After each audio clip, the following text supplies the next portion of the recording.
Keçid alınır inşallah demək evi göstərəm sizə.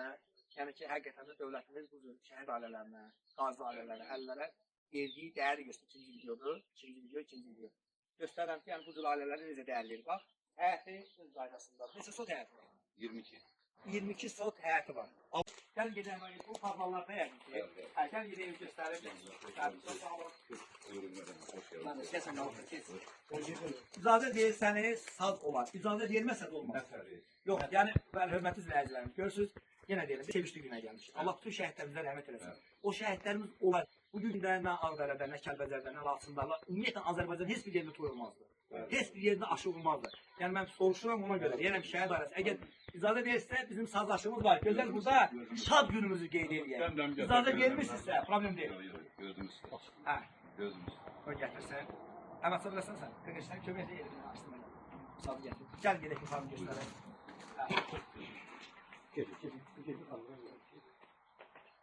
Bəli, bura Ağdərənin Həsənrız kəndidir.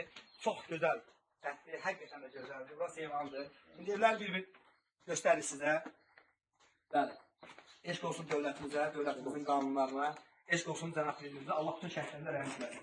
Evə girdim, bizim buranın şey yandı yəqin ki. Birinci növbədə bax, otaqları bir göstərir ki, necə gözəl evlər verir dövlətimizə. Bax, bu bir otaq. Yəqin ki, uşaqlar üçün keçdi indi bura. Bura, bəli. Keçdik bura. İki otaq, baxın. O bizi işıqları yandırdı, otağın işıqları. Bax, iki otaq keçdik. İndi o cümlədən keçdik bura. Bura sağlığı. Sağ olun.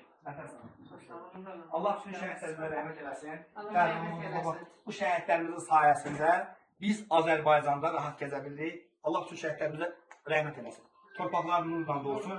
Azərbaycan bayrağımızın hər yerdə dalğalanmasının səbəbkarı bu şəhidlərimizdir. Bu şəhidlər olmasaydı nə evlərimiz olardı, nə vəzifələrimiz, nə rütbələrimiz, nə maşınlarımız, nə hansısa kristallarımız olardı. Ona görə biz birinci növbədə, yəni başda cənab prezidentimizə təşəkkür edir, onun qarşısında baş əyirik. Onun siyasəti nəticəsində bugünkü gündə biz torpaqlarımızı alınır. Və cənab prezidentimizin siyasətinə layiq və düzgün xidmət edən dövlət məmurlarına sağ verir və şəhidlərimizin bütün hamısının qarşısında baş edir. Torpaqlar qarşısında, torpaqlarımızın alınmasında onların birinci əvəz olmaz xidməti olubdur. Keçək buranın səkər köşkləri. Bura Xunarda yəqin. Hə, Xunar bura, Bazısan, Bazısan səkmə.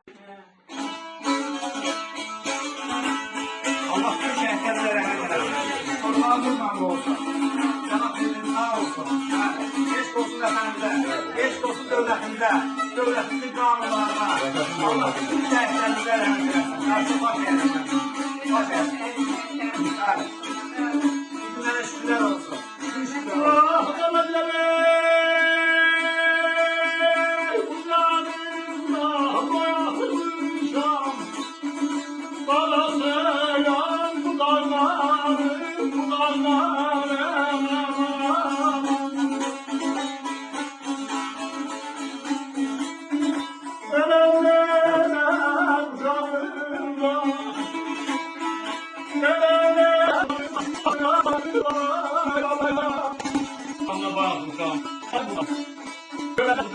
Bunların ağaç kardeşlara dersine lafa yüce karşısında bakalım.